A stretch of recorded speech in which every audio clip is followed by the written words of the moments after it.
నమస్తే, welcome to reflection. నేను మీ అమోఘ్ దేశపతి. మదర్సాల్లా మారిపోతున్న విద్యా సంస్థలు. హైదరాబాద్ మధ్యలో ఉన్న ఒక ప్రతిష్టాత్మక విద్యా సంస్థలోని తరగతి గదులల్లా జ్ఞానం బోధించాల్సిన స్థానంలో మత విశ్వాసాల మీద కఠిన విమర్శలు. Which is the mainstream Hinduism. Why do you fool them to worship idols? Where are the idols mentioned in the Gita and Veda? Which idol is mentioned in the Gita and Veda? Which Pashu is mentioned? దేవతల మీద తీవ్ర వ్యాఖ్యలు చేస్తూ ఆలయ సంప్రదాయాల మీద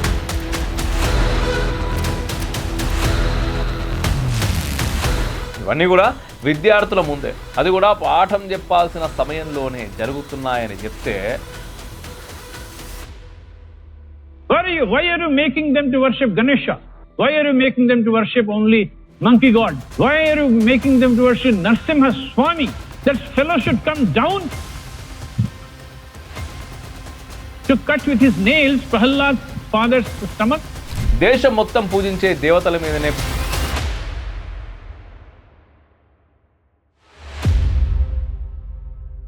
ఈ video మీకు నచ్చితే లైక్ చేయండి, షేర్ చేయండి, కామెంట్ల రూపంలో మీ అభిప్రాయాలని తప్పకుండా తెలియజేయండి. ఇంకా మన ఛానల్ని సబ్స్క్రైబ్ చేసుకోకపోతే వెంటనే సబ్స్క్రైబ్ చేయరు, పక్క ఉన్న బెల్ ఐకాన్ కూడా కొట్టరు. మదర్సాల్లా మారిపోతున్న విద్యా సంస్థలు. వినడానికి ఇబ్బందిగా ఉందా? ముచ్చట్లకు పోదాం, వినండి. హైదరాబాద్ మధ్యలో ఉన్న ఒక ప్రతిష్టాత్మక విద్యా సంస్థలోని తరగతి గదులల్లా జ్ఞానం బోధించాల్సిన స్థానంలో మత విశ్వాసాల మీద కఠిన విమర్శలు, దేవతల మీద తీవ్ర వ్యాఖ్యలు చేస్తూ ఆలయ సంప్రదాయాల మీద అవహేళన చేశాడు ఒక లెక్చరర్. ఇవన్నీ కూడా విద్యార్థుల ముందే, అది కూడా పాఠం చెప్పాల్సిన సమయంలోనే జరుగుతున్నాయని చెప్తే ఆశ్చర్యపోవుడు మన వంతు అవుతుంది. చివరికి దేశం మొత్తం పూజించే దేవతల మీదనే ప్రశ్నలే కాదు, నిరసన, ఆగ్రహం, ధిక్కారం కలిగించే రీతిలో మాట్లాడితే అలాంటి వ్యాఖ్యలు బహిర్గతం కావడంతో విద్యాసంస్థ పేరుతో మతద్వేషం నింపుతున్నారా అనే సందేహం కలగక మానదు. ఐపీఈలో ఒక ప్రొఫెసర్ మాట్లాడిన కొన్ని పదాలు వింటే తరగతి కదా లేకపోతే మతం పైన విద్వేషం ప్రకటించే వేదికన అనే ప్రశ్న మన ముందుకు వస్తుంది. ఒకే ఒక్క వీడియోతో జనాలు భావోద్వేగాలతో రగిలిపోయారు. హైదరాబాద్లో ఉన్న ఇన్స్టిట్యూట్ ఆఫ్ పబ్లిక్ ఎంటర్ప్రైజ్ ఐపీఈలో ఒక ప్రొఫెసర్ తరగతి సమయంలో హిందూ దేవతలు, మతాచారాలు, ఆలయ సాంప్రదాయాల గురించి చేసిన వ్యాఖ్యలు తీవ్రమైన చర్చలకు దారితీసినాయి. విద్యార్థులు స్వయంగా రికార్డ్ చేసినట్టు చెప్తున్న కొన్ని వీడియో క్లిప్లు సోషల్ మీడియాలో వైరల్ అవుతూ పెద్ద ఎత్తున చాలామందికి రీచ్ అయినాయి. Why are you making them to worship Ganesha? Why are you making them to worship only monkey god? Why are you making them to worship Narsimha Swami? That fellow should come down to cut with his nails Prahlad's father's stomach. సరే, అయితే అంతలా ఆ వీడియోలో ఏం చెప్పిండు ఇంకిప్పుడు వివరంగా నేను మీకు చెప్పే ప్రయత్నం చేస్తాను. మీకు వైరల్ అయిన వీడియోలో సదరు ప్రొఫెసర్ గారు హిందూ పురాణ కథల్లోని కొన్ని అంశాలను ప్రస్తావిస్తూ తన అభిప్రాయాలను విద్యార్థుల ముందే చాలా కఠినంగా వ్యక్తం చేస్తున్నట్టు వినిపిస్తూ ఉన్నది. వ్యక్తం చేయడం అనడం కంటే తన అభిప్రాయాలను కఠినంగా విద్యార్థుల మీద రుద్దే ప్రయత్నం చేసిండు ఆయన ప్రశ్నలు కూడా అదేదో జ్ఞానంతో చెప్పలేని, విప్పలేని అర్థవంతమైన ప్రశ్నలు కూడా ఏం కాదు. ఎలిమెంటరీ స్కూల్ ప్రశ్నలు, అంటే సనాతన ధర్మం మీద ఏమాత్రం అవగాహన లేని ప్రశ్నలనే అనుకోవాలి. కనీసం ఒక పుస్తకం కూడా చదవలేదని చెప్పడానికి ఇదే చాలా పెద్ద నిదర్శనం. ఒక దేవుడు రాక్షసుని వధ చేయడానికి ఎందుకు భూమికి రావాలి అనేది పాపం ఆయనకు వచ్చిన ధర్మ సందేహం. దేవునికి సమస్త శక్తులు ఉంటే పరలోకంలో నుండే ఎందుకు చేయలేడు అని ఇంకో ప్రశ్న. పురాణ కథల్లో అతి నాటకీయత ఉన్నదని, ప్రజలను భయపెట్టడం లేదా ఆధారం లేని విశ్వాసాల్లో ఉంచడమే లక్ష్యమని తన అభిప్రాయం చాలా అగ్రెసివ్గా చెప్పిండు. ఆలయాల్లోని సంప్రదాయ పూజా విధానాలు ఆచార పరులకు మాత్రమే పరిమితం చేస్తాయని, అసలు ఆధ్యాత్మిక సాధనకు పనికిరావని ఆయన అర్థం. కానీ పురాణాల్లో సారాన్ని ఇంకేమీ లేదని తేల్చి చెప్పేసిండు. ఆలయాల్లో గంటల తరబడి క్యూలో నిలబడడం జనాల అసౌకర్యం, అక్కడి సెక్యూరిటీ అది అంటూ వీటిని ఎందుకు భక్తి పేరుతో భరించాలని ప్రశ్నిస్తూ ఉన్నాడు. మన ధర్మ గ్రంథాలు, ముఖ్యంగా గీతా, వేదాలు ధ్యానానికి ప్రాధాన్యం ఇస్తాయని, కానీ ఇప్పుడు మతాచారాలు ఆ మార్గం నుండి పూర్తిగా దిగజారిపోయినాయని చెప్తా ఉన్నాడు. అప్పుడు అంతేకాదు, ఇంకా పండితుల పాత్ర, దేవాలయ వ్యవస్థ, ఆర్థిక వ్యవహారాల గురించి కూడా చాలా తీవ్ర విమర్శలు చేశాడు. వీడియోలో అతను చేసిన వ్యాఖ్యలు ఘోరంగా హిందువుల మనోభావాలను కించపరిచే విధంగా ఉన్నాయన్నది వాస్తవం. సున్నితమైన మతపరమైన భావాలను తాకేలా ఉండటం వల్లే ఈ చర్చ చాలా పెద్దగా మారింది. అయితే వీటన్నిటికీ సమాధానం లేదా అంటే ఖచ్చితంగా ఉన్నది. ఏ పండితుడిని అడిగినా కూడా చెప్తాడు. అడిగితే తెలిసిపోతుంది. అప్పుడు ఇంకా సమస్య ఉంటుంది. ఆ మార్గంలో ప్రయాణించడం తప్ప. అందుకే ఎవరిని అడగకుండా ఇలా విద్యా సంస్థల్లో విద్యార్థుల మీద రుద్దుతూ ఉన్నాడు. కానీ వీళ్ళు తెలియక మాట్లాడే మాటలు కాదు, కేవలం హిందుత్వం మీద విషం జిమ్మే ప్రయత్నం ఇది. ఈయన ప్రశ్నలకు సమాధానం చెప్పే ప్రయత్నం చేస్తాను. చూడండి, ఈయన మొదటి ప్రశ్న ఏంటిది? ఒక దేవుడు రాక్షసుని వధ చేయడానికి ఎందుకు భూమికి రావాలి? అరే నాయన, ధర్మం ఏం చెప్తున్నదంటే అధర్మం ఎక్కడ పుడుతుందో అక్కడే దానికి ముగింపు రావాలి అని. అందుకే నరసింహుడు అహంకారం ఉన్న చోట స్తంభం నుంచి అవతరించిండు. అధర్మం ఎక్కడ ఉంటే దైవం అక్కడనే ప్రత్యక్షమవుతుంది. ఇది ధర్మసూత్రం. దేవునికి సమస్త శక్తులు ఉంటే పరలోకం నుండే ఎందుకు చేయలేని అడిగినావు కదా, అది కూడా చెప్తా. దైవశక్తిని అద్భుతాలు చేసి చూపించనీకి కాదు, ధర్మాన్ని ఎట్లా నిలుపుకోవాలనో మనిషికి చూపించనీకి. అవతారం అంటే శక్తి ప్రదర్శన అనుకున్నట్టు నువ్వు పాపం. మంచి చెడుల మధ్య ఉన్న స్పష్టమైన రేఖని ఒక అవతారం తీసుకొని ధర్మంగా ఎట్లా జీవించాలి, అధర్మం ఏ విధంగా రూపుమాపాలి, అహంకారాన్ని ఎట్లా నాశనం చేయాలి, అన్నింటినీ మనిషికి చూపించారు. మీరేదో ఊహాలోకంలో బ్రతికినట్టు కేవలం పైనుండి ఒక బటన్ నొక్కి న్యాయం చేయొచ్చు కదా అని అనేస్తే అయిపోదు. ప్రతిదానికి భూమి మీద జన్మెత్తిన జీవుడికి ఒక పాఠం నేర్పడమే ఉద్దేశం. దేవుని ఉద్దేశం, ధ్యేయం, దార్శనికత, ధర్మం కేవలం కార్యాచరణ మాత్రమే కాదు. ఇక పురాణాల్లో నాటకీయత ఎక్కువ, భయపెట్టనీకి రాసిన గదలే అని అంటావు కదా. రాక్షస వధకి నువ్వెందుకు భయపడ్డావు? ఇది అర్థం కాని విషయం నాకు. రాక్షసులు అనగానే కూరలు, మీసాలు, పర్వతమంత ఎత్తు ఇలా ఇమాజిన్ చేసుకోవడం దగ్గరే మీ జ్ఞానం ఆగిపోయింది. రాక్షసుడు అంటే బాహ్య శత్రువు మాత్రమే కాదు, లోపలి కామ, క్రోధ, లోభం, మోహం, అహంకారం వంటి దుష్ట శక్తుల ప్రతీక. దేవుడు అంటే ధర్మం, సత్యం, న్యాయం, దయ, బుద్ధి లాంటి శక్తుల ప్రతీక. అంటే పురాణాలు అంటే కేవలం భయపెట్టడానికి కాదు, చెడు లక్షణాలని గెలవాలని చూపించడానికి, మనసును శుద్ధి చేయడానికి, ధర్మంగా జీవించడానికి మార్గం చూపబడ్డాయి అని రాయబడినాయి. పురాణ గాథలు వాస్తవం మరియు తత్వ ప్రతీకల కలయికనే. ఇది అర్థం కావాలంటే ఎన్నడన్నా పురాణాలు చదవాలి. చదవడం అంటే పైపైన చదివేస్తే ఇటువంటి అజ్ఞాన ప్రశ్నలే వస్తాయి. లోతుగా పరిశీలించాలి. ఇంకో మాట కూడా అన్నాడు, ఆలయాల్లో పూజా విధానాలు ప్రజలను ఆచార పరులుగా చేస్తాయని. ఆచారం అంటే బద్ధకం కాదురా శుంఠ. ఆచారం అంటే ఆత్మ నియంత్రణ మరియు మనస్సును క్రమబద్ధం చేసే సాధన. ఆలయాలలో ధూప, దీప నైవేద్యాలు, మంత్ర, తంత్రాలు, అలంకారాలు ఇవన్నీ కూడా మనిషి శరీరం, మనసు, శ్వాస, భావోద్వేగాలను ఒకే దిశలో నిలబెట్టే ధ్యాన పద్ధతులు. పూజ అంటే కేవలం చేతులు జోడించడం మాత్రమే కాదురా నాయన, మనస్సును ఏకాగ్రతగా నిలిపే సాధన. ఈ మధ్యకాలంలో పాశ్చాత్య ప్రపంచం కూడా మైండ్ఫుల్నెస్ అని కొత్తగా చెప్తూ వస్తున్నది. అది ఎక్కడి నుంచి తీసుకున్నది కాదు, మన సంస్కృతి నుంచి తీసుకున్నదే. మన ఆలయాల్లో అది వేల ఏళ్ళుగా ఆచరిస్తున్నటువంటి పద్ధతి. ఏంటయ్యా అన్నారు, ఇంకా ఏంటిది, గంటల తరబడి క్యూ, దుర్వాసనలు, ఇబ్బందులు అందుకు భరించాలి. ఎందుకు భరించాలి? అది భగవంతుడి కోసం భరించడం కాదు, మనసులోని అహంకారం కరగడానికి పెట్టే శ్రమ ఆలయ దర్శనం అంటే. అందరితో కలిసి వెళ్ళడం, అందరినీ కలుపుకొని పోవుడు. ఈ మార్గంలో మనసుకు ఓర్పు, శరీరానికి శ్రమ, అందరితో కలవడం వల్ల అహంకారానికి దెబ్బ, ఆత్మకు నమ్రత కలుగుతుంది. కానీ మీకు ఇవి ఇంకొక లెక్క అర్థమైతే, బాబు ఇది బెదిరింపు కాదు, కేవలం ఆధ్యాత్మిక సాధన. అసౌకర్యం, శిక్ష అసలే కాదు, సాధన అని అర్థం చేసుకుంటే బాగుంటుంది. ఎందుకంటే ఈ ఆధ్యాత్మికతలో సౌకర్యం కాదు, సంకల్పమే ముఖ్యం. మళ్ళీ ఇంకొక మాట ఏమన్నాడంటే, గీత, వేదాలు ధ్యానం చెప్తాయి, ఆలయాల అవసరం ఏమున్నది ఇక్కడ అని. ధ్యానం అనేది వ్యక్తిగత సాధన, ఆలయం అనేది సామూహిక ఆధ్యాత్మిక వాతావరణం.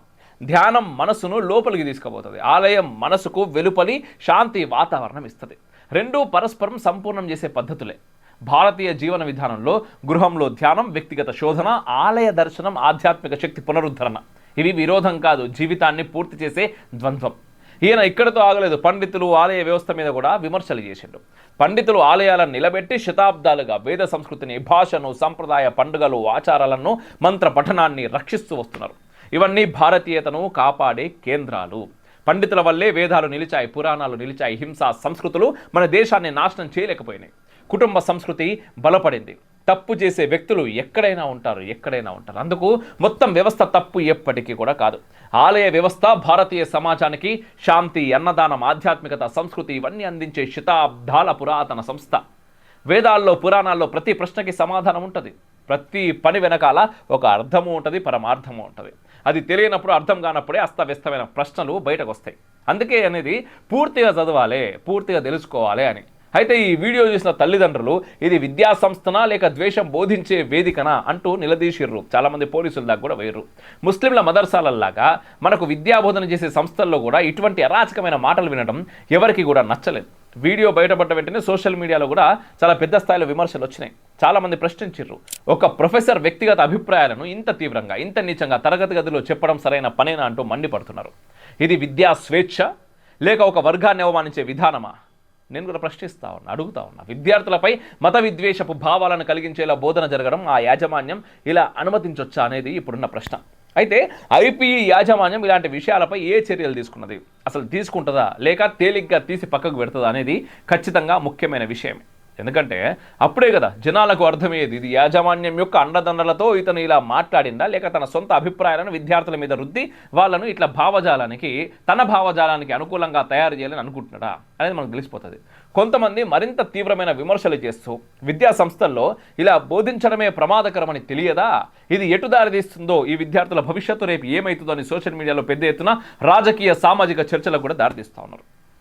మతంపై విమర్శ చేయాలంటే శాస్త్రీయంగా తటస్థంగా చేయాలి అనే వాదన కూడా వినబడ్డది. నిజమే అది. అయితే అలాంటి లెక్చరర్లను సమర్థించే వాళ్ళు కూడా లేకపోలేదు. నక్సలైట్లు చచ్చిపోతేనే బాధపడే జనాలు ఉన్నారు మన మధ్య, టెర్రరిస్టులు చచ్చినా కూడా. అట్లాంటిది ఇలాంటి వ్యాఖ్యలను వెనకేసుకొని వచ్చేటోళ్ళు ఉండరా? ఖచ్చితంగా ఉంటారు. కొంతమంది విద్యావేత్తలు మతాన్ని విమర్శనం తప్పు కాదని, కానీ శాస్త్రీయ దృష్టితో వ్యక్తిగత ద్వేషం లేకుండా మత భావాలను అవమానించకుండా వీలైతే ఆధారాలతో చర్చ చేయాల్సిన అవసరం ఉన్నదని అభిప్రాయపడ్డారు. అంతేకాకుండా ఒక ప్రొఫెసర్ తరగతి గదిలో తన భావోద్వేగాలను బేస్ చేసుకొని ఇష్టం వచ్చినట్టు మాట్లాడితే విద్యార్థుల మనోభావాలు దెబ్బతింటాయని హెచ్చరించారు. ఐపీఈ యాజమాన్యం పైన కూడా తీవ్రమైన విమర్శలు వెల్లువెత్తా ఉన్నాయి. ఇప్పుడు అందరి కళ్ళు ఐపీఈ యాజమాన్యం మీదనే ఉన్నాయి. వీళ్ళు ఎటువంటి నిర్ణయం తీసుకుంటారో చూద్దామని. అంతేకాకుండా ఇటు జనాలు అటు తల్లిదండ్రులు కొందరు విద్యార్థులు అడుగుతున్న ప్రశ్నలు ఏంటి అయ్యా అంటే, ఒక విద్యా సంస్థ తరగతి గదుల్లో ఏం బోధిస్తున్నారు, ఎవరికైనా అవగాహన ఉంటుందా?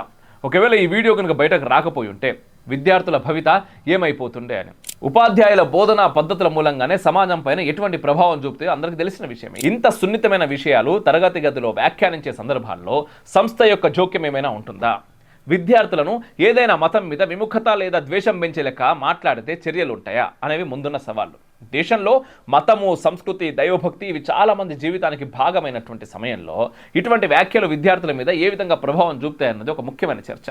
మరోవైపు ప్రొఫెసర్కు మద్దతు ఇస్తున్న వర్గం కూడా ఉన్నది. ఇంతకుముందు చెప్పినట్టు మనం ఇందాక అదే మాట మాట్లాడుతున్నాం. సంఘ విద్రోహకరమైన చర్యలకు కూడా సమర్థించే వాళ్ళు మన సమాజంలో చాలా ఎక్కువ మంది ఉన్నారు. అది మన దురదృష్టం.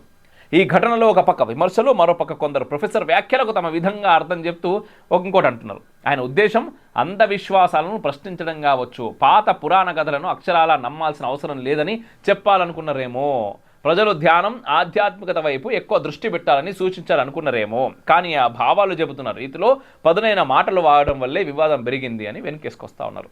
ఇప్పుడు ఇలాంటి వాళ్ళని ఏం చేయాలనేది చాలా పెద్ద ప్రశ్న. ఈ ఘటన విద్యా వ్యవస్థల్లో 3 ప్రధాన ప్రశ్నలను ముందుంచింది. ఒకటి, విద్యా స్వేచ్ఛ యొక్క పరిమితులు ఏంటిది? ఒక ఉపాధ్యాయుడు తన అభిప్రాయాన్ని వ్యక్తం చేయడంలో ఎంతవరకు స్వేచ్ఛ కలిగి ఉండాలి?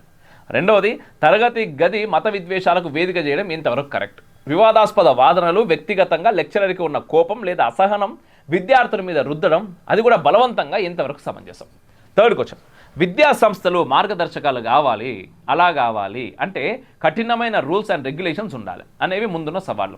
సమాజంలోని ఎటువంటి మత వర్గ భావాలు దెబ్బతినకుండా తరగతులు తటస్థంగా నడవాలంటే సంస్థలు బాధ్యత తీసుకోవాలి. హైదరాబాద్ ఐపీఈలో జరిగిన ఈ ఘటన ద్వారా మళ్ళీ ఒకసారి విద్య, మతం, వ్యక్తిగత అభిప్రాయం, తరగతి గదిలో మాట్లాడే స్వేచ్ఛ, విద్యార్థులపై బాధ్యత ఇవన్నీ చర్చలకు దారితీస్తాయి.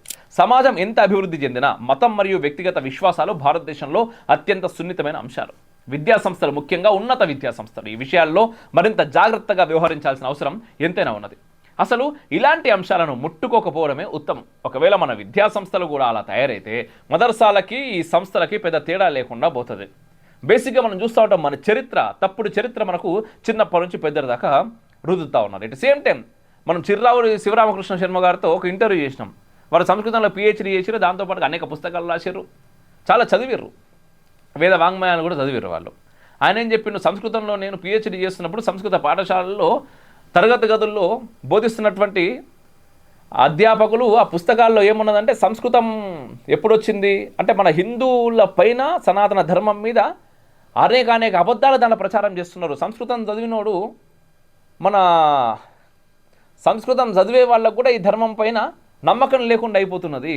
అంటే సంస్కృతం అంటేనే దేవభాష అంటాం, సంస్కృతం అంటేనే మనది అనుకుంటాం. అట్లాంటి సంస్కృతంలో PhD చేసే వాళ్ళకు కూడా సనాతన ధర్మం పైన వ్యతిరేకత నూరిపోస్తున్నటువంటి సబ్జెక్టులు మన దగ్గర ఉన్నాయి. అటువంటి పుస్తకాలు మన దగ్గర ఉన్నాయి. పుస్తకాలు అట్లనే ఉండి, ఎడ్యుకేషన్ సిస్టమ్ అట్లనే ఉండి, చివరికి గెస్ట్ లెక్చరర్ అట ఈ మనిషి. ఇంకా వచ్చిన ఆయన అక్కడ ఉన్నటువంటి రెగ్యులర్ లెక్చరర్ కూడా కాదు, గెస్ట్ లెక్చరర్లు కూడా వచ్చి మన దేశం పైన, మన ధర్మం పైన, మన సనాతన విలువల మీద ఈ రకంగా మాట్లాడుతూ ఉంటే ఎటు పోవాలి మనం? ఎటు సైడ్ పోవాలి? ఆలోచించుర్రు నాయన, కొంచెం మన సోచాయించుర్రి. ధర్మం బాగుంటేనే రేపటి నాడు అన్నీ బాగుంటాయి. జై హింద్, మేరా భారత్ మహాన్. ముందు బ్రతికుంటాను.